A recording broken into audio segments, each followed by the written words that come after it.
Bilang bahagi ng naging pagdiriwang ng Mother's Day, hindi nakalimutan ni Pangulong Ferdinand R. Marcos Jr. na kilalanin ang sakripisyo at hindi matatawarang pagmamahal ng mga nanay.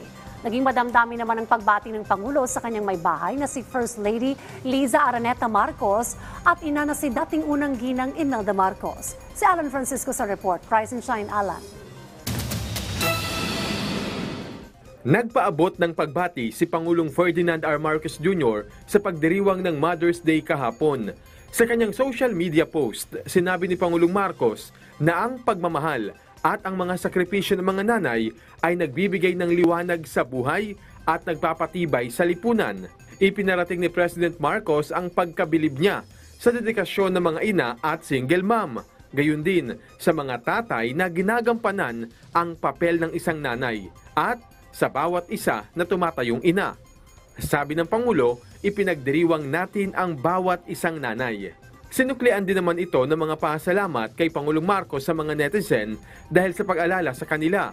Samantala, binati rin ni Pangulong Marcos ng Happy Mother's Day ang may bahay niyang si First Lady Liza Marcos. Sa kanyang post, inilarawan ng Pangulo ang unang ginang hindi lang bilang tagapuno ng pagmamahal sa kanilang tahanan, kundi tagapagtanggol din ng kanilang pamilya.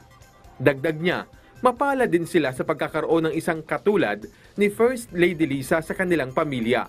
Ang karatagan at malasakit anihan ng unang ginang ay hindi lang nagbibigay proteksyon sa kanilang pamilya, kundi tumutulong din sa pagkataguyod ng buong bansa. Bumati rin ng netizens kay First Lady Liza. Sa kanya ring social media post, nagpaabot ng Mother's Day greeting si First Lady Liza. Kasabay nito, ang larawan kung saan kasama niya si dating First Lady Imelda Marcos, Irene Marcos Araneta at iba pa. Samantala, nagbigay rin ng kanyang Mother's Day message si House Speaker Martin Romualdez. Ayon sa kanya, ang Mother's Day ay panahon para iparamdam sa mga nanay ang pasalamat sa kanilang pagsisikap para sa pamilya.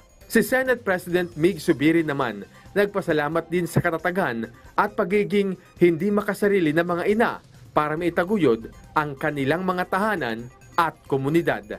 Alan Francisco, para sa Pabansang TV, sa Bagong Pilipinas.